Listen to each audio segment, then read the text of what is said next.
sound of a champagne flute shattering echoed through the penthouse like a gunshot. For a second, every conversation stopped. All eyes turned toward the Christmas tree, shimmering under golden lights, where Sophia Bennett stood, one hand clutching her swollen belly, the other holding her 1-year-old daughter, Charlotte. Her husband, Ethan, stood before her, face red, veins visible on his neck, his expensive Rolex flashing under the light as if mocking her pain. "Ethan, please," Sophia whispered, her voice trembling. "Not here. Not in front of our child."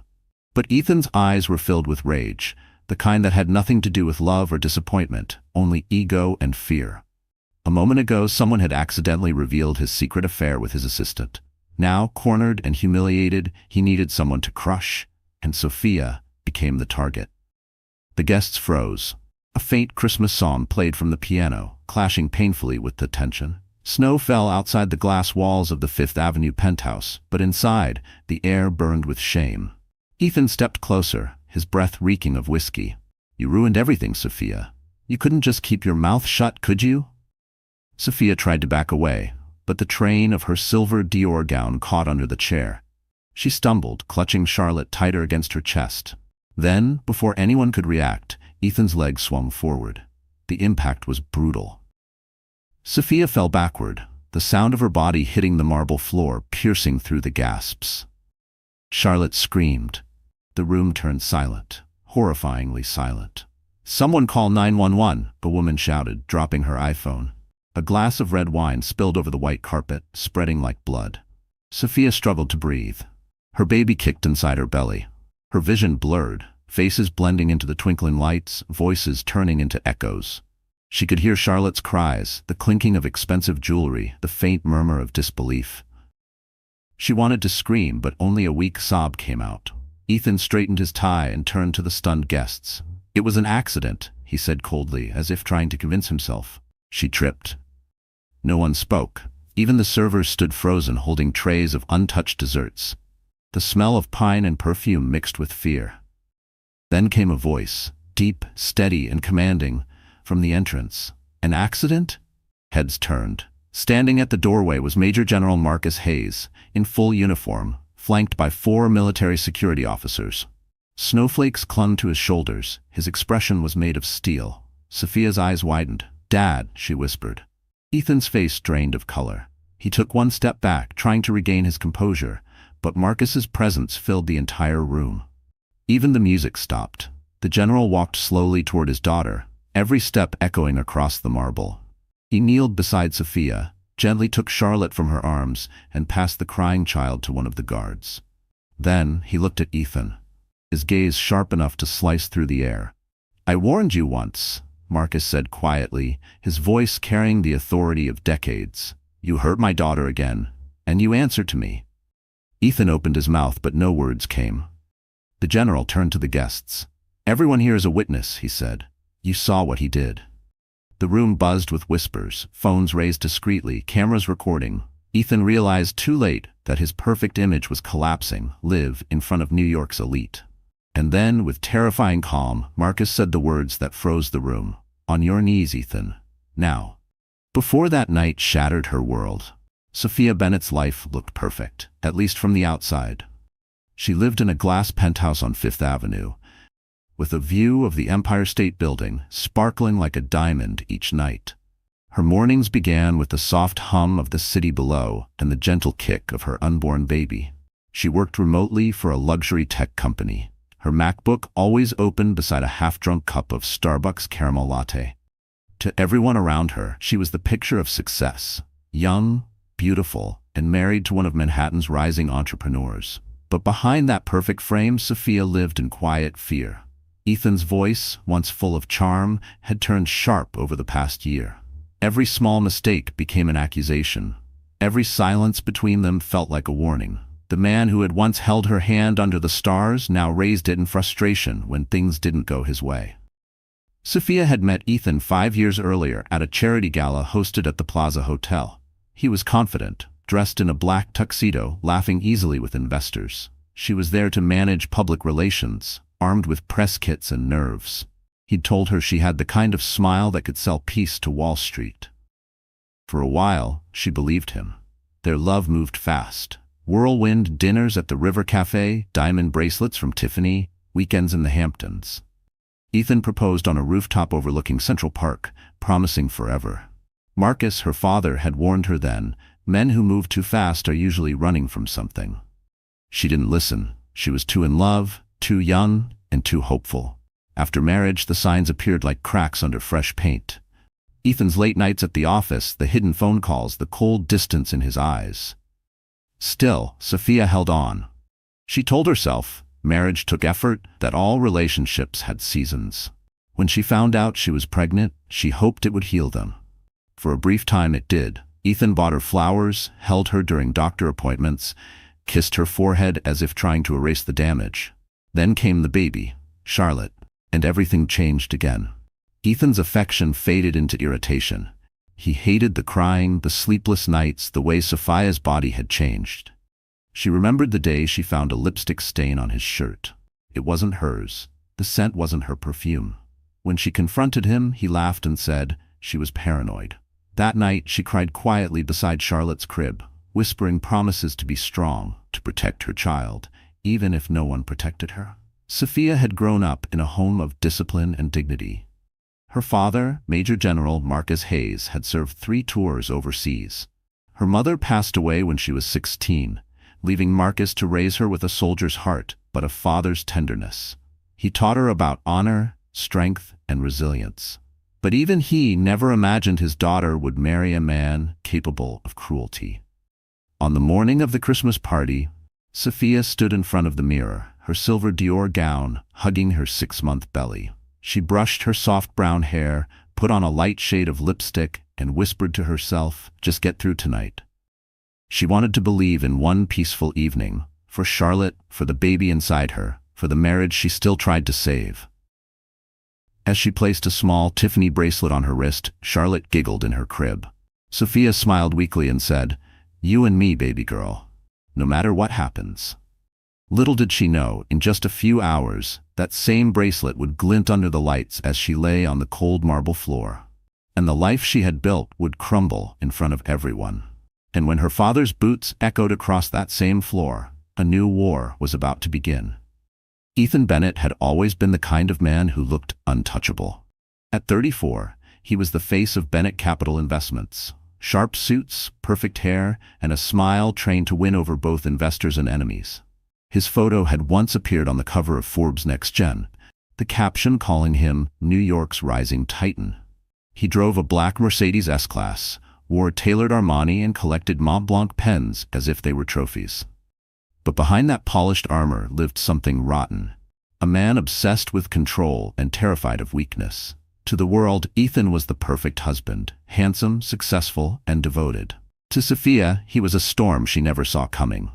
His love had started like sunlight, warm, consuming, impossible to resist. He'd made her feel like she was the center of his world. But as the years went on, that warmth turned into fire, and fire became smoke that choked her daily. Ethan's ambition was endless. He came from a middle-class background in Chicago, the son of a mechanic and a school teacher. From an early age, he hated being ordinary. He studied business at Columbia University on a scholarship, where he learned 2 things: that power opens every door, and that charm can hide any lie. When he met Sophia, she was exactly what he needed: beauty, elegance, and a last name that carried military prestige. Being married to the daughter of Major General Marcus Hayes gave Ethan access to rooms he could never enter alone. Sophia believed in him, supported him through his startup's early struggles, stayed up late editing proposals while he networked at rooftop bars. But success changed him. When the money started rolling in, private investors, million-dollar contracts, Ethan's humility evaporated. He began to look at people like assets, including his wife. His assistant, Tiffany Moore, was the opposite of Sophia: younger, reckless, eager to please. Ethan liked that she admired him, that she didn't question him the way Sophia did. At first, it was just late nights in the office, then expensive gifts, then whispers. By the time Sophia was pregnant, the affair was no longer a secret to anyone except her. Still, Ethan hid behind the perfect image. He needed Sophia's respectability, her father's influence, her class, her quiet grace. But deep inside, resentment grew. He hated that people said Marcus had helped him. He hated that Sophia didn't worship him like she used to. So he began to test her, breaking small boundaries. A raised voice, a cruel word, a slammed door. Each time she forgave him, his cruelty grew bolder. By December, the cracks had become canyons. Sophia had caught glimpses of Tiffany's texts, smelled unfamiliar perfume, and noticed Ethan's new cologne, one she hadn't bought. Yet she said nothing. Not until that Christmas Eve, when she found a message that ended with, "Can't wait to see you tonight, baby. Wear the tie I got you." Ethan saw the message open on his phone and knew the illusion was collapsing. He was supposed to arrive at the party arm in arm with Sophia, surrounded by donors and clients, projecting the image of Manhattan's power couple. Instead, she stood silent beside him, eyes red, a forced smile on her face. At the penthouse, his nerves pulsed beneath his polished surface. Every handshake, every camera flash felt like judgment. He downed 2 glasses of whiskey to steady himself, smiling for the crowd while scanning the room for Tiffany, who lingered near the bar in a black silk dress. He thought he could balance both worlds, until someone whispered, "Did you hear? His wife knows." For a man who built his life on perception, that single rumor was lethal. The mask cracked, rage boiled. And when Sophia quietly confronted him near the Christmas tree asking only, "Why, Ethan?" his pride detonated. That was the moment he lost control and chose violence over truth. In the beginning, Ethan and Sophia were the couple everyone admired. Their wedding had been the talk of Manhattan society, a ceremony held at St. Patrick's Cathedral, followed by a glittering reception at the Plaza Hotel. She wore a long-sleeved lace gown, her father walked her down the aisle, and Ethan had looked at her as if nothing else in the world existed. For a while, it felt like forever truly meant forever. They were unstoppable, beauty and ambition in perfect balance. Their honeymoon was in Santorini. Sophia still remembered the scent of salt and wine, the sunsets that painted Ethan's skin gold. He'd whispered dreams about building a life together, about a house near Central Park, about children who would inherit the best of them both. Back then, she thought his eyes were filled with sincerity. She didn't yet know that they were filled with hunger. Not for love, but for power. The first shift happened subtly. Ethan began to work longer hours. He claimed it was for their future, for financial freedom, for the empire he wanted to build. Sophia believed him. She stayed home, cooked late dinners, waited by the window as his black Mercedes pulled in past midnight. When he came home smelling like expensive perfume that wasn't hers, she convinced herself it was business dinners, networking, harmless indulgence. Then came the silence, long, cold silences that filled their apartment like fog. Ethan stopped asking about her day. He criticized small things, her cooking, her clothes, the way she talked too softly. One night when she tried to tell him she felt lonely, he responded with a smirk. "You have everything you could want, Sophia. Maybe you're just bored." Sophia had grown up in a house built on discipline, but also kindness. Her father taught her that love required strength, not submission. But she wanted her marriage to work. She thought patience could heal pride. So she smiled for the world and broke in silence behind closed doors. When she got pregnant, everything seemed to brighten for a while. Ethan bought baby clothes, talked about family trips, and even showed up to the first ultrasound, tears in his eyes. Sophia thought maybe, just maybe, this was the man she'd fallen in love with again. But the illusion didn't last. The closer she got to giving birth, the colder he became. The day Charlotte was born, Ethan arrived 2 hours late. He kissed Sophia's forehead and called her "my strong girl," but his phone never left his hand. She saw the name Tiffany Moore flash across his screen as he stepped outside to take the call. Still, Sophia tried to forgive. She believed families could survive storms. She told herself, "He's just stressed. Things will get better." But deep down she knew the man she married was gone. What remained was a stranger wearing his face. Their fights became routine. Sometimes about money, sometimes about his absence, sometimes about nothing at all. He'd say cruel things, then buy her gifts the next day. Chanel bags, jewelry, hollow apologies wrapped in ribbon. Sophia began to feel like an ornament, not a partner. One evening, while she was putting Charlotte to bed, she overheard Ethan on the phone. "She's too soft," he said. "She wouldn't survive a day without me." The words pierced her heart, not because they were cruel, but because he truly believed them. The weeks before Christmas were a blur of tension. Sophia decorated the tree alone.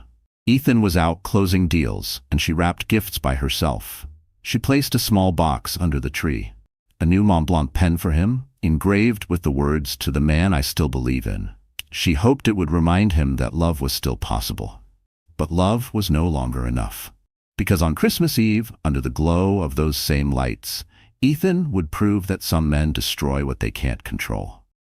The snow outside Manhattan glowed like powdered glass that night.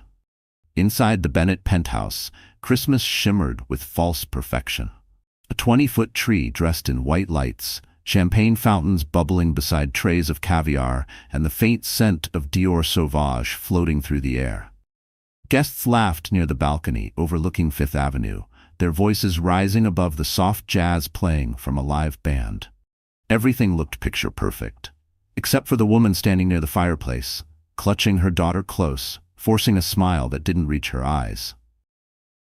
Sophia had spent the afternoon preparing for this night. It was supposed to be a celebration. Ethan's company had just secured a multi-million-dollar investment deal, and he wanted to impress everyone who mattered. For Sophia, it was another test of endurance.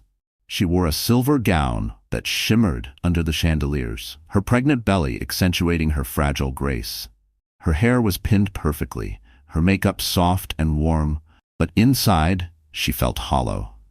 Ethan was already drunk by 8. He moved through the crowd like a politician, shaking hands, making promises, laughing too loudly. Beside him was Tiffany Moore, the assistant, wearing a black silk dress that left little to the imagination. She shouldn't have been there. The invitation list had been exclusive, but Ethan had insisted, calling her essential to his team. Sophia knew better. She had seen the way Tiffany's hand lingered on his arm, the way Ethan's gaze followed her across the room. "Smile, darling," Ethan whispered when he passed by Sophia, his tone sharp behind his grin. "You look miserable. You'll ruin the photos." Sophia forced a nod. She held Charlotte tighter, the little girl playing with the tiny Tiffany bracelet around her mother's wrist. Her heart pounded. The room spun with noise, laughter, and secrets. A part of her wanted to leave, but pride kept her standing. She wouldn't give them the satisfaction of seeing her break. Then, as fate would have it, the truth came out. Not by Sophia, but by accident. A guest, slightly drunk and unaware, laughed too loudly near the buffet table. "Ethan, I saw your assistant buying that tie for you last week. You two make quite the pair." The words hung in the air like a gunshot. The room went quiet. Ethan froze. Sophia's eyes locked on him, searching for denial, for a lie, but all she saw was guilt. The color drained from his face. Tiffany tried to laugh it off, but her nervous chuckle only made it worse. "Is that true?" Sophia asked softly, her voice trembling but steady enough to reach every ear in the room. Ethan turned toward her, his smile gone. "Sophia, don't do this here." "Do what? Ask why the man I married is sleeping with his assistant?" Her words sliced through the music like glass. The crowd shifted uncomfortably. Someone whispered. Someone else recorded. Ethan's jaw tightened. "You're embarrassing yourself," he hissed. Sophia took a step forward, her hand shaking. "No, Ethan, I'm done being your silence." That was when his mask cracked. In front of clients, investors, and cameras, Ethan's fury erupted. "You ungrateful," he snapped, grabbing her arm. When she pulled away, he shoved her back, harder than he meant to. Her heel slipped. The next few seconds played out like a nightmare. Her body twisting, the sound of her Dior bracelet clinking against the marble floor, Charlotte's cry cutting through the gasps. Ethan's foot struck her abdomen before he even realized what he'd done. The room screamed. The music stopped. Champagne spilled. Sophia lay on the ground, clutching her stomach, tears mixing with blood. Her baby kicked inside, still fighting. And then, from the entrance, came the echo of boots, a sound that would change everything. The marble floor was cold against Sophia's cheek. She could hear the distant hum of the city outside, the muted horns, the soft snowfall tapping the glass. But inside the penthouse, everything was chaos. Voices shouting, footsteps rushing, someone crying. The lights seemed too bright, the music long gone. All she could think about was the small life inside her, the frantic heartbeat she prayed hadn't stopped. Charlotte's cries pierced through the noise, raw and terrified. A woman, someone from the crowd, knelt beside Sophia, wrapping her coat around her shoulders. "Don't move, sweetheart. Help is coming," she whispered. But Sophia couldn't hear her anymore. Her gaze drifted toward Ethan, standing only a few feet away, frozen like a man who didn't understand what he'd done. His face was pale, his tie crooked, his hand trembling. "Ethan," Sophia choked out, her voice barely a breath. "Our baby." He didn't answer. Instead he muttered, "She fell. It was an accident." The lie made something inside her shatter. Even now, as she bled on the floor, he still cared only about his image. Cameras were still rolling, phones still raised. He glanced toward his investors, desperate, calculating, and straightened his jacket like a coward trying to look dignified. Then came the sound that silenced everyone, the heavy slam of the elevator doors, the sharp rhythm of boots crossing the marble. Major General Marcus Hayes. He moved like a storm, calm on the surface, deadly underneath. His uniform was pressed, his medals gleaming faintly under the chandelier. 4 military security officers followed him, but none dared step ahead. He didn't need backup. His presence alone was enough. Sophia lifted her head weakly. "Dad." Marcus's eyes softened when he saw her, but only for a heartbeat. Then they hardened into steel. He took 2 steps forward, looked down at Ethan, and said in a low, thunderous tone, "What did you do to my daughter?" Ethan stammered. It's not what it looks like." Marcus didn't blink. "You laid hands on a pregnant woman, my pregnant daughter." His voice cut through the room like a blade. "You dishonored her. You dishonored this family. You dishonored yourself." Guests stood frozen. Even the servers backed away, their trays shaking. The only sound was Charlotte's whimpering. Marcus turned to one of his men. "Secure the room." Within seconds, the soldiers moved, blocking the exits, asking guests to stay where they were. Someone tried to protest, but one look from Marcus shut them up. Ethan's composure crumbled. "Marcus, please. I lost my temper. It was just a mistake." "A mistake," Marcus repeated, kneeling beside Sophia. He touched her face gently, his voice softening for her alone. "Stay with me, sweetheart. You're safe now. I've got you." Sophia's tears fell silently. She wasn't afraid anymore. Her father's voice, steady and commanding, felt like home. Then Marcus stood up again, facing Ethan. The fury in his eyes was the kind that only comes from love, a father's love turned into justice. "Look around, Ethan," he said. "Every person here saw you. Every camera captured it. You didn't just break a vow, you broke the woman who believed in you." Ethan dropped his head, his breath shaking. He wanted to disappear, but there was nowhere to hide. Marcus took a deep breath, then gave the order that made the room gasp. "Kneel." Ethan hesitated. Marcus's voice rose, no longer a request, but a command forged in war. "On your knees." The echo bounced off the walls. Ethan's legs gave out. He sank to the floor, trembling, eyes wet, humiliated before the same people who once envied him. Sophia looked on, her vision blurred, but her heart awakening. For the first time, Ethan wasn't the man in control. And as the sirens wailed outside, she knew this was the moment everything would change. The ambulance lights painted the snow outside in flashes of red and blue.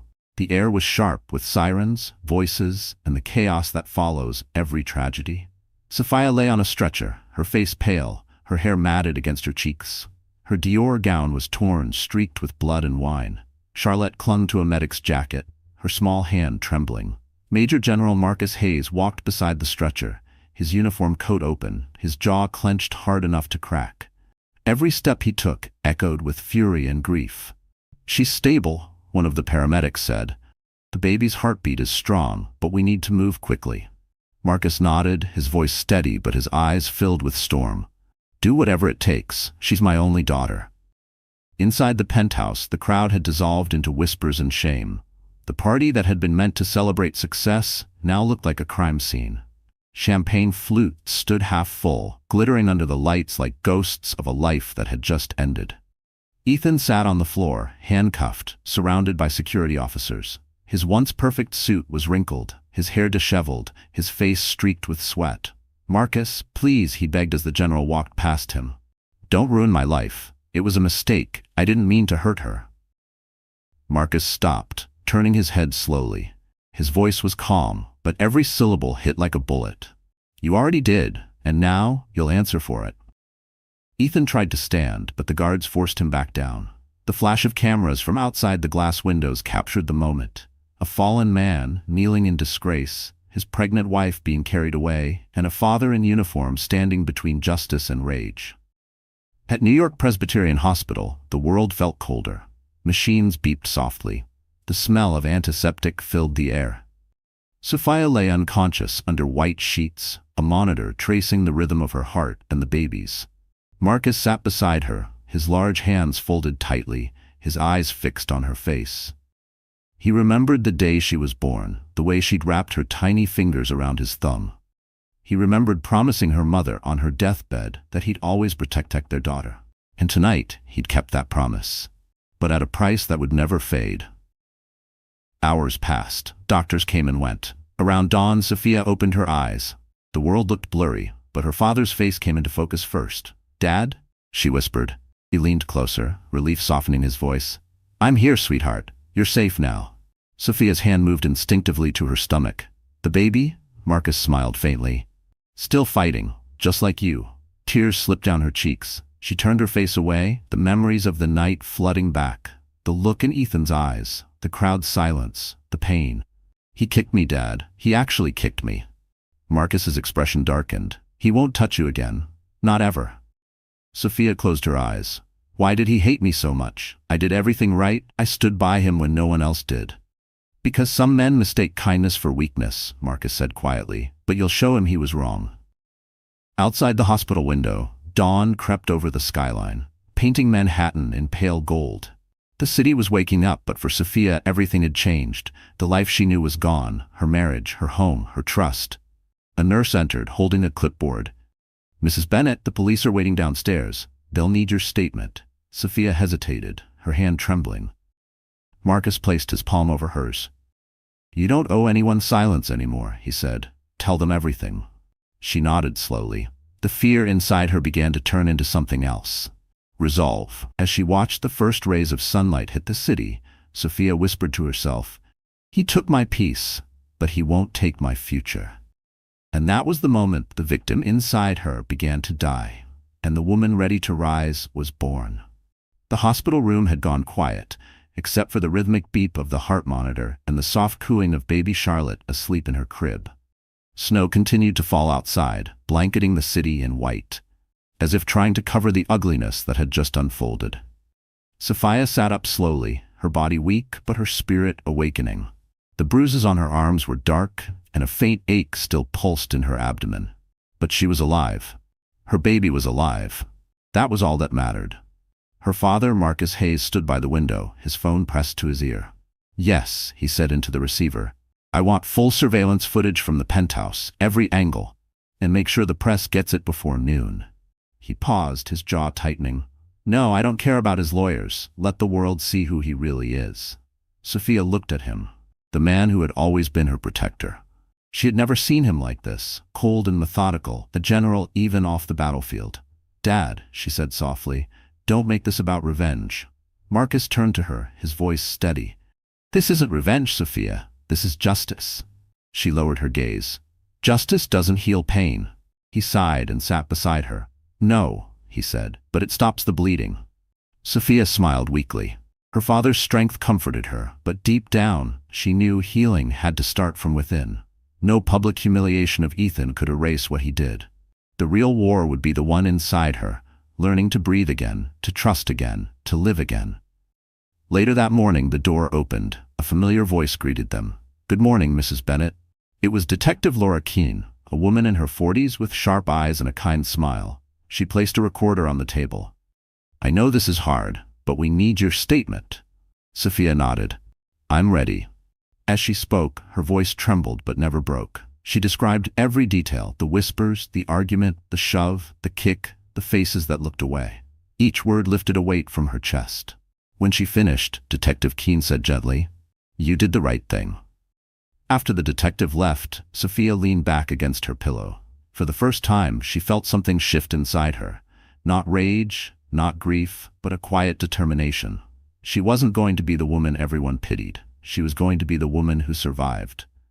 Marcus's phone buzzed again. He looked at the screen and exhaled through his nose. "It's starting," he said. "The footage from the party has already leaked online." Sophia froze. "Leaked?" He nodded. "The media is running it on every major channel. They're calling it the Christmas party scandal. Her heart raced. Dad, I didn't want, Marcus interrupted gently. You didn't do this. He did. The truth doesn't destroy innocent people. Hours later, from the small hospital TV, Sophia watched her husband's fall in real time. Reporters stood outside the penthouse, flashes blinding him as he tried to hide his face. The same investors who once toasted his name now refused to speak to him. His company issued a statement announcing his suspension. Tiffany Moore, his mistress, had vanished. Sophia turned off the TV and stared at her reflection in the black screen. Her eyes looked different, harder, wiser. For the first time, she saw a woman who had faced hell and still stood breathing. Marcus walked over, placing a warm hand on her shoulder. It's over, he said. She shook her head slowly. No, Dad, it's just beginning. Outside, the snow began to melt as the sun broke through the clouds, because beneath her fragile calm, Sophia was already planning the next chapter. One where she wouldn't just survive, she'd rise. The next 72 hours turned Ethan Bennett's empire into ashes.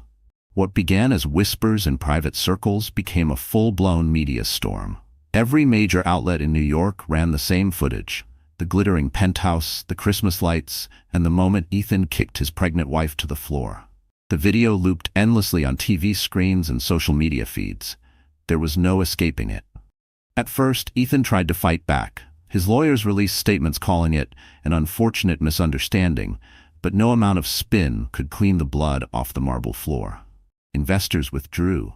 Board members resigned. Even his closest allies refused to answer his calls. The man who once commanded rooms with a handshake now found every door closed. On the fourth day, he stepped out of his Park Avenue condo to find reporters waiting, microphones thrust into his face. Mr. Bennett, did you assault your wife? Is it true you were having an affair with your assistant? What do you have to say to your unborn child? His jaw clenched as flashes exploded like lightning. He muttered, no comment, and pushed through the crowd, but the cameras followed. The world he built on charm and control was crumbling, and this time, there was no script to save him. Meanwhile, in a quiet hospital room overlooking the East River, Sophia watched it unfold from her iPad. She didn't smile. She didn't cry. She simply watched the man she once loved being stripped of everything he valued: reputation, power, respect. Marcus stood beside her, arms crossed. He's finished, he said simply. Sophia closed the tablet and whispered, no, Dad, he's exposed. The difference mattered. Ethan's fall wasn't her victory. Her victory would be reclaiming her life, her identity, and the future he tried to destroy. Later that evening, Marcus received a call from the district attorney. We're pressing charges, he said. Domestic assault and endangerment of a pregnant woman. Marcus looked at his daughter. You're ready for this? Sophia nodded. I was ready the moment he hit me. That night, while the city outside buzzed with scandal, Sophia sat by the window, sipping tea from a white hospital cup. Snowflakes swirled against the glass. Charlotte slept soundly beside her crib.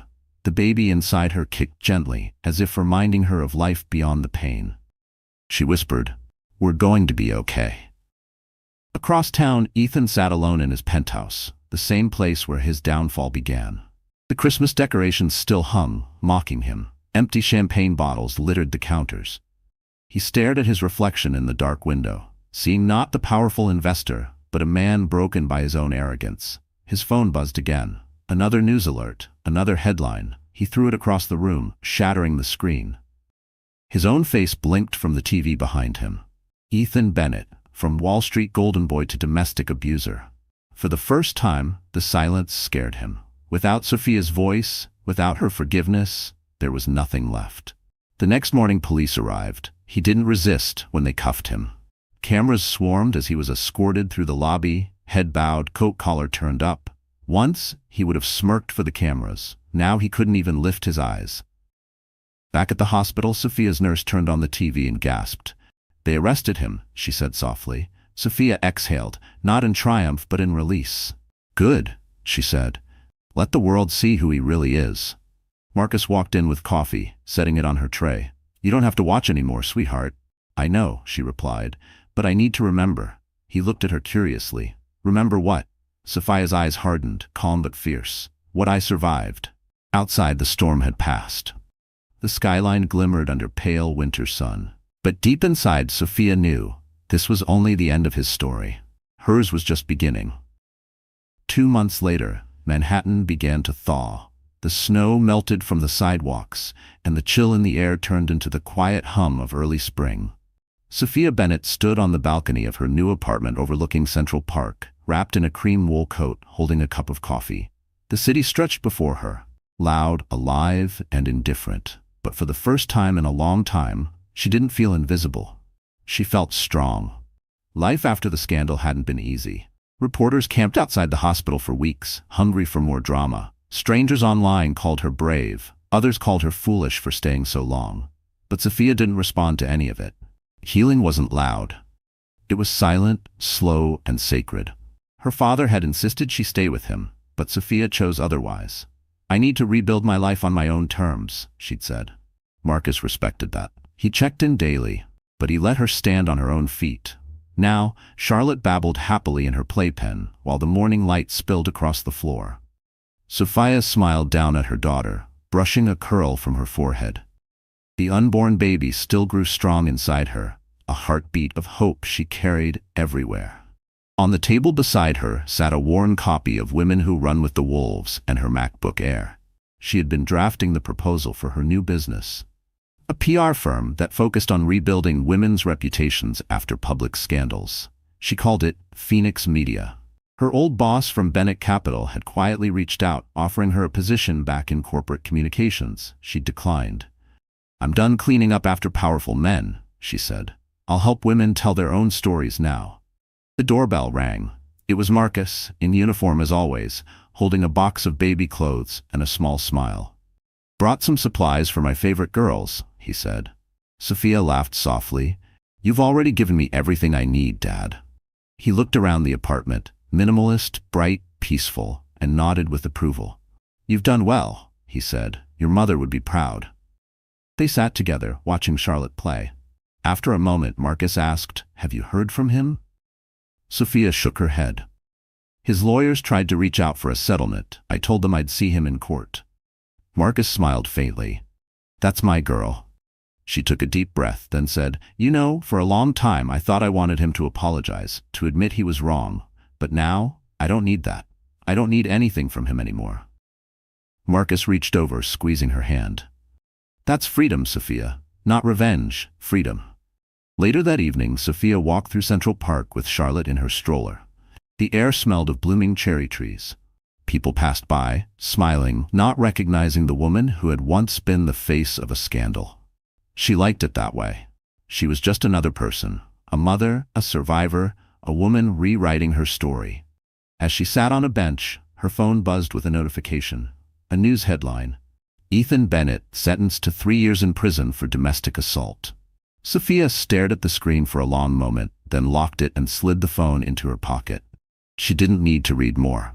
The past had already had enough of her time. She lifted Charlotte into her arms and whispered, "We're free, baby girl. We're finally free." The sun dipped behind the skyline, painting the sky orange and pink. Sophia watched it, feeling something deep and unshakable. Peace. She smiled and said quietly to herself, "They thought I'd break, but I built something stronger instead." And with that, the story of Sophia Bennett, once a victim, now a warrior, truly began. The world had moved on from the Christmas party scandal, but Sophia Bennett hadn't. She'd built her new life with discipline and quiet strength. Morning jogs through Central Park, therapy sessions every Thursday, and long nights spent building Phoenix Media from her living room. Yet beneath her calm exterior, one question still haunted her. Why had Ethan snapped that night? Anger alone couldn't explain it. There had to be more. Something darker. One rainy afternoon, Marcus visited her apartment, his uniform coat dripping by the door. "Sophia," he said, setting a folder on her kitchen counter, "I think you should see this." Sophia frowned. "What is it?" Background on Ethan's company. "I had some friends in the intelligence division dig a little deeper." She hesitated. "Dad, I don't want to get dragged back into that world." Marcus met her eyes. "You deserve the truth. You were married to him. You carried his child abort. You need to know what you were living inside." Sophia stared at the folder for a long time. Finally, she opened it. Inside were financial reports, bank transfers, and internal emails. At first they looked ordinary, typical corporate paperwork. But one name kept appearing: Tiffany Moore. Sophia's stomach turned. His assistant. Marcus nodded. She wasn't just his assistant, she was his partner in more than one way. As Sophia flipped through the pages, her pulse quickened. There were offshore accounts, shell companies, and large transfers made right before the scandal broke. Millions of dollars had vanished, siphoned out of Bennett Capital through fake consulting invoices signed by Tiffany. Sophia looked up, horrified. He was laundering money? Marcus nodded grimly. And that Christmas party? He was under investigation. The pressure was closing in. When you confronted him, you became the spark that exposed everything. He lashed out because he was already falling apart. Sophia's hands trembled as she held the documents. For months, she had blamed herself, wondering if she'd said something wrong, pushed him too far. But now she saw it clearly. Ethan's violence wasn't about her. It was about his own guilt. Marcus continued. The DA's office is reopening parts of the case. If they can prove financial crimes, he'll be in prison for a lot longer than 3 years. Sophia exhaled, her shoulders sinking. He built everything on lies. Her father's expression softened. And you built everything on truth. That's why you'll win. That night after Marcus left, Sophia sat alone with the folder spread across her dining table. The rain tapped against the windows. She read every document twice, piecing together the puzzle of the man she'd once loved. For the first time, she saw him not as her abuser, not even as her ex-husband, but as a weak man who'd mistaken cruelty for power. Her phone buzzed, a message from an unknown number. You don't know everything. Meet me tomorrow. TM. TM. Tiffany Moore. Sophia's blood ran cold. The next morning, she met Tiffany at a small cafe near Bryant Park. The younger woman looked different, nervous, pale, her once sleek confidence gone. I shouldn't even be talking to you, Tiffany said, glancing around. But I can't keep quiet anymore. Sophia folded her arms. Then talk. Tiffany took a deep breath. Ethan wasn't just stealing money, he was funding something bigger: political donations, shady tech investments, maybe even government contracts. He told me if anyone found out, I'd go down with him. Tears filled her eyes. I was stupid, Sophia. I thought he loved me, but when it all fell apart, he tried to pin everything on me. Sophia sat back, her mind racing. Why tell me this? Because you're the only one strong enough to finish what he started, Tiffany whispered. You're the only one they'll listen to now. Sophia looked out the cafe window. The reflection staring back at her wasn't the broken woman from the hospital. It was someone different. Calm, focused, powerful. She turned back to Tiffany and said quietly, "Then let's finish it." And in that moment, Sophia's story stopped being about survival and became a mission. The next morning, Manhattan was still wet from the night's rain, its streets glistening beneath the soft glow of sunrise. Sophia sat in her kitchen, a steaming cup of coffee in her hands, staring at the folder of documents spread across the table. Her mind felt like a chessboard, every memory of Ethan rearranging itself into a new truth. For months she had seen herself as a victim, but now she realized she held the evidence that could destroy what was left of his empire. Her phone buzzed. It was Tiffany again. I found more files. I'll send them encrypted. Use them carefully. Sophia exhaled slowly. She didn't trust Tiffany. Not entirely, but she trusted patterns, and every piece of paper confirmed the same one. Ethan's empire was built on corruption. He wasn't just a cruel husband, he was a criminal hiding behind charm and luxury. By noon, Marcus arrived, carrying a briefcase. You ready? He asked. Sophia nodded. I think it's time we stop letting him control the narrative. They sat together at her dining table, the city humming quietly outside. Marcus laid out a plan, one that was both tactical and personal. If we want to make sure this doesn't get buried by lawyers, you'll need to take this public, carefully. You've built credibility through Phoenix Media. Use it. Sophia frowned. You mean, tell my story again? He met her eyes. No. Tell the truth. This time, not as his victim, but as his equal, the woman who ended the lie. That night, she opened her MacBook Air and began to write. The article started simply. My name is Sophia Bennett. You know me as the woman from the Christmas scandal. But what you don't know is the truth behind the man who built that empire. Each sentence came like a heartbeat. Steady, sharp, unstoppable. She described the manipulation, the control, the hidden accounts, and the betrayal that had nearly cost her and her unborn child their lives. She attached evidence, bank statements, emails, contracts, and at the end she wrote the line that would go viral. Power built on cruelty collapses under truth. By morning, the article went live on Phoenix Media's website. Within hours, it was everywhere. The New York Times, Forbes, CNN. Reporters quoted her courage. Women across the country shared it with messages of solidarity. The name Sophia Bennett no longer meant scandal. It meant strength. Meanwhile, inside Rikers Island, Ethan saw the article on a smuggled newspaper. His hands shook with rage. "She can't do this," he muttered. "She'll ruin everything." His lawyer warned him. "She already has." The DA reopened the financial case. "They're adding new charges." Ethan slammed his fist against the table. She wouldn't dare. But she already had. That afternoon, Sophia met Tiffany again at a small office space she had rented for Phoenix Media's expansion. Tiffany brought a flash drive. "This is everything," she said. "It proves he funneled money through offshore accounts tied to politicians. You'll want to give this to the FBI, not the press." Sophia accepted the drive carefully. "Why help me now?" Tiffany looked down. "Because I helped destroy you once. It's time I help rebuild you." Sophia studied her for a long moment, then nodded. "Then let's make sure the truth doesn't die quietly." That night, Sophia sent the files directly to the FBI's cybercrime division using a secure upload system. She closed her laptop, exhaled deeply, and whispered to herself, "It's done." The city outside glowed under the streetlights. Somewhere across the river, sirens wailed. Maybe for someone else, maybe for him. Sophia looked down at her belly, feeling the baby kick. "You'll never have to fear the world I lived in," she said softly. Because this time, she wasn't just surviving the story, she was rewriting it. Spring had finally settled over New York, washing away the remnants of a bitter winter. The cherry blossoms along Central Park South fluttered like small pink miracles, and the city, so full of ghosts, felt alive again.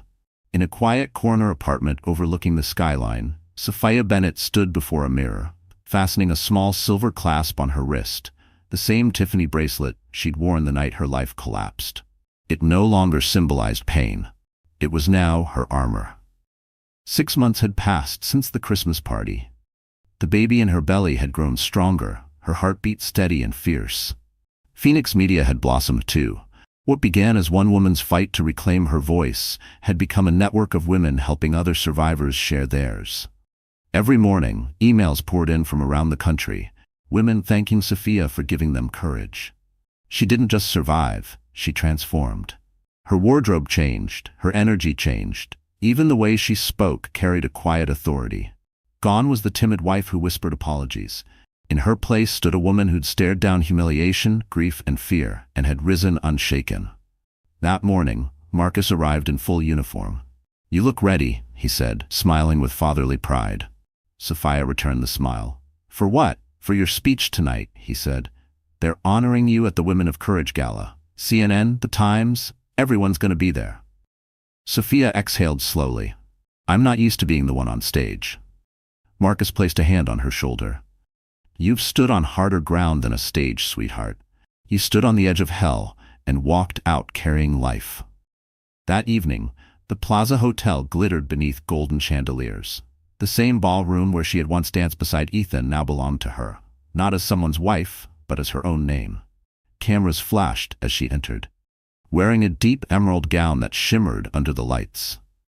Charlotte, now 2, stayed home with her grandparents, but Sophia carried a small locket around her neck with her children's initials, her silent reminder of why she fought. When she stepped onto the stage, the room hushed. She took a breath, gripping the podium, her reflection glimmering on the teleprompter. "I was once told," she began, her voice steady, "that silence protects power. But I learned that silence only protects abusers. The moment I spoke the truth, I lost everything. Reputation, love, safety. But what I gained was something unbreakable. Freedom." She paused, her eyes scanning the room. Investors, politicians, journalists, the same kind of crowd that once looked through her as if she didn't exist. "Not tonight. I used to believe that forgiveness meant letting people hurt you without consequence," she continued. "But real forgiveness is when you stop letting them live rent-free in your heart. Tonight, I stand here not as a victim, but as proof that no one, No man, no scandal, no mistake gets to define you. The audience erupted in applause. Cameras flashed. Marcus stood at the back of the room, his eyes glistening with pride. As Sophia stepped down from the stage, a man approached her. Tall, kind eyes, familiar face. "Miss Bennett," he said softly. "I'm Alex Carter. I've been following your story. I'm a writer for The Atlantic. I'd love to interview you, not about what happened, but about what's next." Sophia smiled, surprised by the warmth in his tone. "What's next?" she repeated. "That's a good question." Alex smiled. "Maybe dinner sometime? Off the record." For the first time in a long time, Sophia laughed. A genuine, unguarded laugh. As she left the ballroom, her father waiting proudly at the car, she looked back at the glittering chandeliers, the echoes of applause still ringing in her ears. Because tonight wasn't about her pain anymore. It was about her rebirth, and she was finally ready to live again. The morning after the gala, Sophia woke to sunlight spilling through her curtains and the faint laughter of Charlotte playing in her room. For the first time in what felt like forever, her heart felt light. The storm that had once defined her life was gone, and in its place stood calm. The kind of peace that comes only after surviving something that should have broken you. She made breakfast, humming softly to herself as the smell of pancakes filled the kitchen. Her phone buzzed on the counter, a text from Alex Carter, the journalist she met at the gala. "Coffee today? I promise. No interviews. Just two people talking about life." Sophia smiled. For months she'd avoided men entirely. She didn't want admiration, attention, or sympathy. She wanted safety.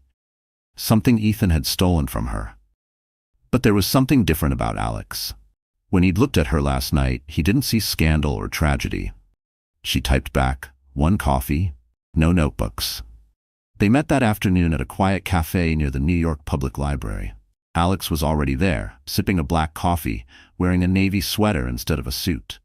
His smile was genuine, easy. "I was starting to think you'd change your mind," he said. Sophia sat across from him. "I almost did." "I get it," he said gently. "People probably try to turn your life into a headline."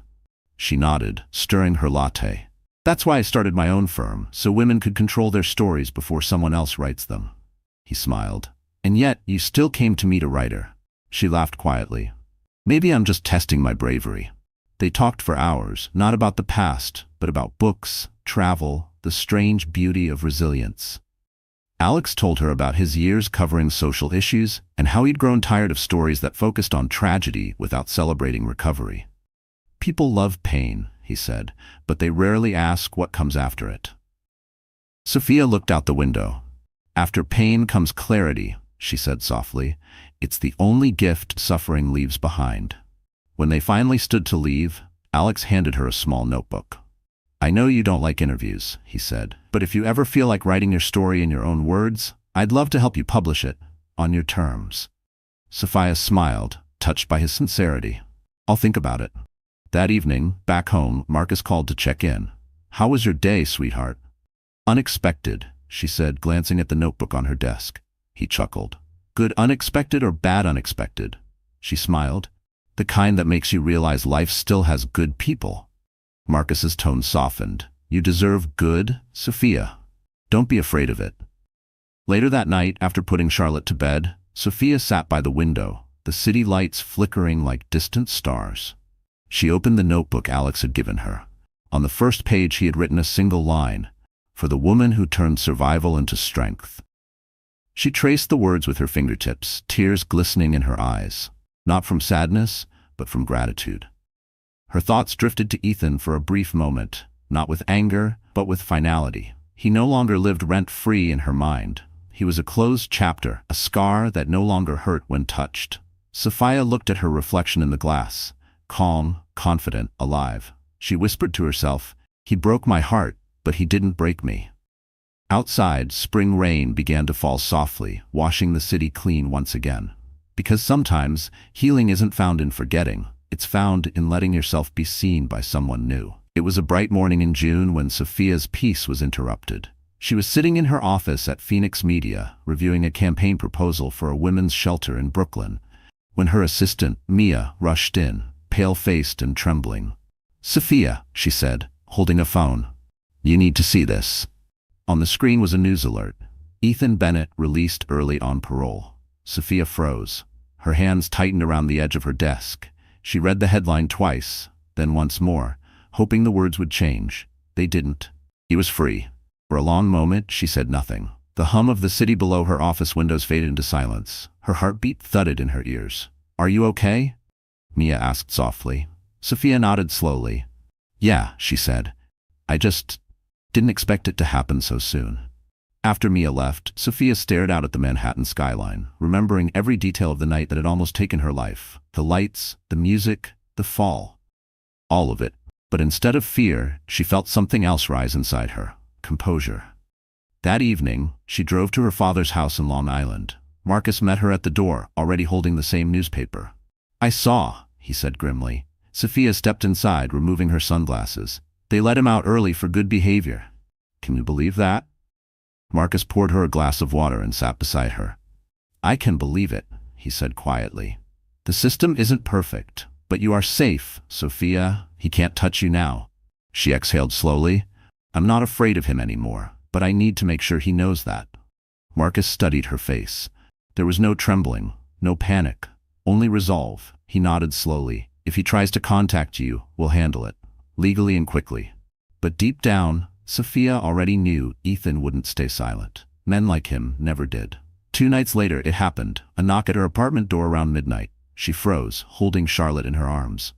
When she looked through the peephole, her blood ran cold. Ethan. He looked thinner, older, but the same cold arrogance still lingered in his eyes. She didn't open the door. "Sophia," he called softly. "I just want to talk." She stayed silent. "I've changed," he continued. "I've been in therapy. I think about you every day, about what I did, about how wrong I was." Still, she didn't move. "I just want to see my daughter," he pleaded. "Please." Sophia took a deep breath, turned on her phone camera, and began recording. Then, in a steady voice, she said through the door, "Leave, Ethan. You're violating your parole by being here. If you don't, I'll call the police." There was a pause. She could almost hear his breath quicken. Then his voice changed, colder, sharper. "You think you're better than me now? With your little company and your sympathy votes? Don't forget who made you, Sophia." Her heart pounded, but her tone didn't waver. "No, Ethan. You broke me. I made myself." She called 911. Within minutes, the police arrived. Ethan tried to argue, to act innocent, but the body cam footage and Sophia's video left no room for lies. He was taken back into custody for violating parole. As the officers led him away, their eyes met through the window. There was no fear this time, only finality. The next morning, Marcus called. "He's gone back in. You handled it perfectly," he said. Sophia smiled faintly. "This time, I didn't need anyone to save me." She hung up, walked into Charlotte's room, and kissed her daughter's forehead. The sunlight streamed across the crib, warm and soft. Because sometimes, closure isn't a conversation. It's standing tall when the past comes knocking. It had been a year since that horrific Christmas night. 1 year since Sophia Bennett had been left bleeding on a marble floor, betrayed by the man she once called her husband. And now, on a crisp December morning, she stood outside the New York County Courthouse, the same place where Ethan Bennett would face his final sentencing. The sky was pale blue, streaked with winter clouds. Snowflakes drifted gently around her as she adjusted her coat, the soft hum of the city pulsing in her ears. She wasn't here for revenge. She was here for closure. Inside the courtroom, reporters lined the benches, their cameras waiting to capture the moment. Sophia took her seat beside Marcus, who sat upright in full uniform, his presence commanding quiet respect. Across the aisle, Ethan entered in handcuffs, his once proud face hollow, his eyes sunken with sleeplessness. Gone were the designer suits and confidence. He looked smaller, diminished, the ghost of his former self. When their eyes met, Sophia felt no anger, just distance. She was free from the weight of his power. The judge entered and the room fell silent. After a brief review of the charges, domestic assault, financial fraud, parole violation, the final decision came swift and clear. "Ethan Bennett," the judge said, his tone firm, "you are hereby sentenced to 10 years in federal prison without the possibility of early parole." A collective gasp rippled through the room. Ethan's lawyer tried to object, but the gavel struck. It was over. Ethan turned toward Sophia, his expression desperate. "Sophia, please, tell them. But she simply shook her head. "I already did," she said softly. "I told them the truth." The bailiffs led him away, and as the courtroom door shut behind him, Sophia exhaled for what felt like the first time in years. Marcus placed a strong hand on her shoulder. "It's done, sweetheart." She nodded. Finally. Outside, reporters swarmed, microphones thrust forward. "Miss Bennett, how do you feel now that the man who hurt you is going to prison?" Sophia paused, looking into the flashing cameras. Her voice was calm but powerful. This was never about punishment. It was about accountability. Women deserve to live without fear, to speak without being silenced. That's all this ever was. The crowd fell silent. For once there were no sensational questions, no intrusive flashes. Only respect. Later that evening, Sophia walked alone through Central Park, snow crunching softly beneath her boots. She stopped by the lake, watching the reflection of the city lights ripple across the water. Her reflection stared back, not the broken woman from before, but a survivor who had found her strength. Her phone buzzed. A message from Alex Carter. "Just watched your statement on CNN. You were incredible." "Dinner to celebrate?" She smiled. "Only if there's cheesecake." "Deal," he replied. As she walked home, she passed a newsstand displaying the morning paper. On the front page was a photo of her outside the courthouse, hand raised, eyes bright. The headline read, "Sophia Bennett, the woman who changed the story." At home, Charlotte ran into her arms, laughing. Sophia lifted her daughter high, spinning her in circles as the little girl giggled uncontrollably. The baby in her belly, now nearly due, kicked in rhythm. Marcus watched from the doorway, smiling. "You did it, Sophia." She looked up at him, her eyes full of peace. "No, Dad, we did." That night, as snow began to fall again, Sophia stood on her balcony, the city glowing beneath her. She whispered into the cold air, "I took back my name, and this time it belongs only to me." Because the truest revenge isn't destruction, it's becoming everything they said you couldn't be. 3 months passed since Ethan Bennett's final sentencing, and for the first time in years, Sophia Bennett's world was quiet. The kind of quiet that didn't feel like emptiness, but peace. She had moved into a brownstone in the Upper West Side, warm, sunlit rooms filled with baby laughter, books, and the smell of fresh coffee every morning. Her daughter Charlotte, now 2, ran through the living room, her curls bouncing as she chased a stuffed bunny. The newborn slept soundly in a bassinet nearby, a boy named Liam Marcus Bennett after the man who had stood by her through it all. Sophia poured herself a cup of coffee and sat by the window, watching the city below. The world felt softer now, kinder. Her scars hadn't disappeared, but they no longer defined her. They had become part of her strength. The doorbell rang. She opened it to find Alex Carter standing there, holding a bouquet of white lilies and wearing that same gentle smile she'd come to trust. "You're supposed to be resting," he said, stepping inside. "I am," she said, smiling. "But you know me, rest isn't my strongest skill." He chuckled, setting the flowers on the counter. "Then I guess I'll just have to keep you company." Their friendship had grown slowly, naturally. Morning walks, long phone calls, shared meals that turned into laughter. He never rushed her, never treated her like someone broken. He simply showed up, again and again, until she began to believe that not all men left destruction in their wake. As he poured himself a cup of coffee, she teased, "You keep showing up like this, people will start talking." "Let them," he said easily. "I like being the guy who shows up." They both laughed, the kind of laugh that felt like sunshine through an open window. Later, they sat on the couch, Charlotte climbing onto Alex's lap with a shy grin. He read to her from a picture book, his voice soft and animated. Sophia watched quietly, her heart swelling. For years she had prayed for peace, not perfection, just peace, and somehow it had arrived in the most ordinary, beautiful way. "Do you ever miss it?" Alex asked suddenly, looking up. "The old life? The glamour, the parties, the cameras?" Sophia smiled wistfully. "I thought I would, but when you've lived through hell, simplicity feels like luxury." He nodded. "You're different now." "I had to be," she said. "Pain changes you, but healing shapes you." The conversation drifted to work. Phoenix Media had just launched a national campaign supporting women entrepreneurs. Sophia was proud, not just because it succeeded, but because it gave women like her the tools to rebuild. "Every story matters," she said. "Every woman deserves to be seen." As the evening faded, Alex stood to leave. "Dinner tomorrow?" Sophia hesitated, glancing at the sleeping baby. "If you don't mind takeout and lullabies," he smiled. "Sounds perfect." After he left, Sophia stood by the window, the city glowing beneath the night sky. She thought about the path that had brought her here. The pain, the fear, the courage it took to stand again. She whispered softly, "Thank you, God, for the second chance." Her phone buzzed. A message from Alex. "You've been through the fire, Sophia, and somehow you came out shining." She smiled, her heart warm. Charlotte stirred in her crib, mumbling sleepily. Sophia leaned down, brushing a kiss on her daughter's forehead. "We're safe now," she whispered. "We're home."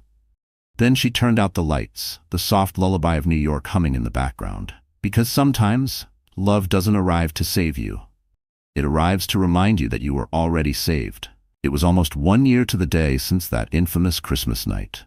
The memory of it still existed somewhere in the shadows of Sophia Bennett's mind, but it no longer owned her.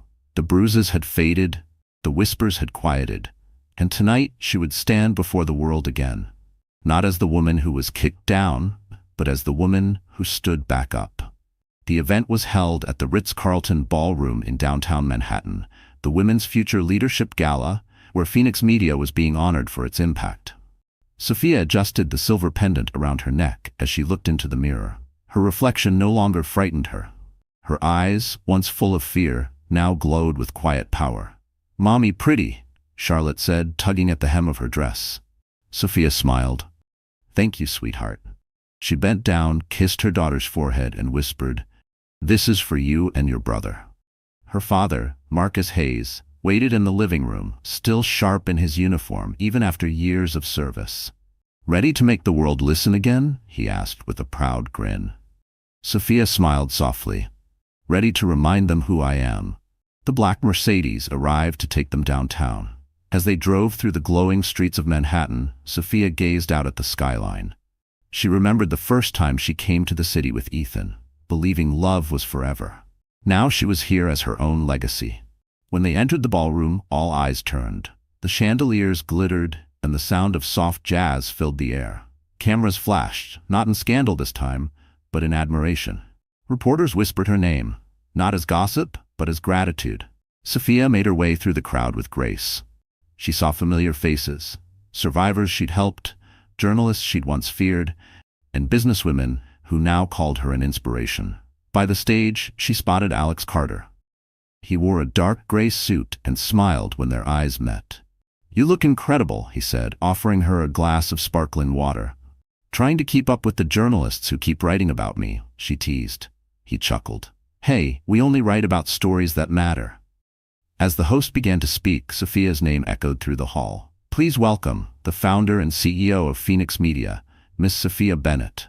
The applause was thunderous. Sophia walked onto the stage, her heels clicking softly against the floor, her emerald gown shimmering under the lights. She looked over the crowd, took a deep breath, and began. "There was a time," she said, "when I believed that survival was enough, that as long as I could wake up and breathe, I had won.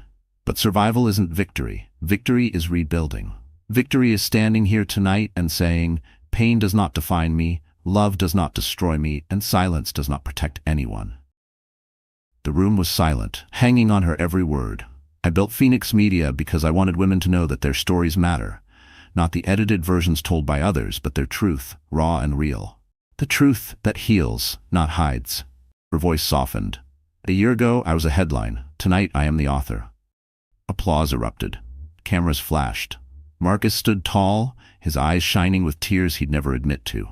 Alex clapped the loudest, his smile filled with pride. Sophia stepped down from the stage, let her heart light. For once, she didn't feel watched. She felt seen. Outside, the night air was cool. Snow had begun to fall again, soft and slow. Alex handed her his coat. "You did it," he said quietly. Sophia looked up at the falling snow and smiled. "No," she said. "We're just getting started. Because redemption isn't about forgetting the past, it's about owning it so completely that it can never own you again." Morning sunlight spilled through the wide glass windows of Sophia Bennett's new office on Fifth Avenue. Phoenix Media had grown from a modest apartment project into a full-scale agency occupying 2 entire floors, a place alive with energy, women's laughter, and the rhythm of second chances. The walls were lined with framed magazine covers featuring stories her team had helped rewrite. From scandal to strength, voices that rise, breaking the silence. Sophia stood near the window, holding a cup of black coffee. She wore a white blazer, her hair tied neatly, her expression calm but confident. The city buzzed beneath her feet, but inside everything was still. She smiled softly. It was the first anniversary of Phoenix Media and her rebirth. Her assistant, Mia, entered with a bright grin. "The press is already downstairs. You're trending again, this time for good reasons." Sophia laughed quietly. "Let's keep it that way." On her desk sat a bouquet of white roses. The card read, "To the woman who turned pain into purpose. Proud of you, Alex." She touched the petals gently, warmth blooming in her chest. Later that morning, Marcus arrived in full uniform, carrying Charlotte in his arms and holding a tiny American flag she'd insisted on bringing. "For Mommy's office," Charlotte declared proudly. Sophia laughed and hugged her daughter tight. "You're my best decoration," she said. Marcus looked around the office, impressed. "You've done good, kiddo," he said. "Your mom would have been proud of this place." Sophia smiled softly. "I hope so." He handed her an envelope. "You've been invited to the President's Advisory Board on Women's Empowerment. They want you to represent survivors and entrepreneurs nationwide." She froze, stunned. "You're kidding," Marcus grinned. "I never joke about White House invitations." Sophia's hands trembled slightly as she held the letter. Just a year ago, she'd been a woman fighting to stay alive. Now, she was being asked to represent others like her on the national stage. It didn't feel real. That afternoon, reporters filled the conference room for Phoenix Media's anniversary event. Cameras flashed as Sophia stepped up to the podium. The hum of anticipation filled the air. She began speaking, her voice strong yet intimate. "When I started this company, I wasn't trying to build a business," she said. "I was trying to build a lifeline for myself and for every woman who's ever been told her story doesn't matter. We are here to say it does, that we do." Her eyes scanned the room. Journalists, survivors, allies, even her father, who stood at the back like a silent pillar. "People often ask me if I've forgiven the man who hurt me," she continued. "The truth is, forgiveness isn't for him. It's for me, because I refuse to carry his weight one more step into my future." The audience erupted in applause. As the event ended, Sophia walked backstage to find Alex waiting. "You keep making headlines," he teased. "I might have to quit journalism and work for you." She smiled. "You wouldn't survive my deadlines." He laughed, then grew serious. "Sophia, I know I've said this before, but what you've done, it's bigger than survival. You gave people hope." She looked at him quietly. "Hope saved me first." They walked out together into the evening light. The city glowed gold, the air filled with the hum of life. For the first time, Sophia didn't feel like she was walking away from her past. She was walking toward her future. As they reached the street, Charlotte ran ahead, her laughter echoing through the air. Sophia called out, "Careful, sweetheart." Alex smiled. "She's fearless, just like her mom." Sophia looked up at the sky, her heart full. "No," she said softly. "She's free, that's even better, because the greatest victory isn't surviving the storm, it's learning how to build light from the ruins it leaves behind." Winter had returned to New York City, but this time, it didn't bring pain. It brought peace. Snow fell softly over the skyline, blanketing the streets of Manhattan in quiet light. Inside her warm brownstone, Sophia Bennett sat by the window, watching Charlotte and baby Liam play near the Christmas tree. The laughter of her children filled the home like music, pure, innocent, and alive. A year ago, this same season had nearly destroyed her. Tonight, it reminded her she'd survived it and become someone stronger. The fireplace crackled. Marcus sat nearby in his favorite chair, reading a worn military memoir, his glasses sliding down his nose. He looked up and smiled. "You've come a long way, Sophia," he said. "You didn't just rebuild, you rose." Sophia smiled softly. "You taught me how. You always said pain doesn't make you weaker. It just shows you what you're made of." Marcus chuckled. "I said that to make you stop crying when you scraped your knee at 8. "Still worked," she said, laughing. The doorbell rang. When Sophia opened it, she found Alex Carter standing on the doorstep, snow clinging to his coat, a small gift bag in hand. "Merry Christmas," he said with that easy smile that had slowly woven its way into her heart. "You're early." she teased. I was afraid I'd miss the cookies, he said, stepping inside. The room smelled of cinnamon and pine. Charlotte ran up to hug him, giggling. Uncle Alex, Mommy made too many cookies. That's not a problem, he said, winking at Sophia. As they gathered in the living room, the world outside seemed distant. No cameras, no judgment, no whispers. Just family. Just peace. After dinner, they exchanged small gifts. Marcus received a new watch engraved with the words, "For the man who never stopped protecting." Charlotte unwrapped a stuffed unicorn and squealed with joy. Alex handed Sophia a small velvet box. She hesitated. Alex, open it, he said gently.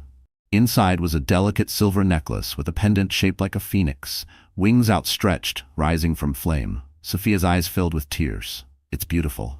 It reminded me of you, Alex said softly. You don't just survive fire, Sophia. You redefine it. For a long moment they just looked at each other. No words, just the understanding of two people who had learned what it meant to rebuild.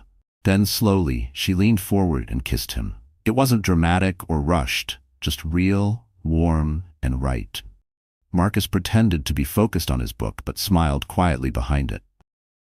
Later that night, after everyone had gone to bed, Sophia sat by the window again, the city lights reflecting off the glass.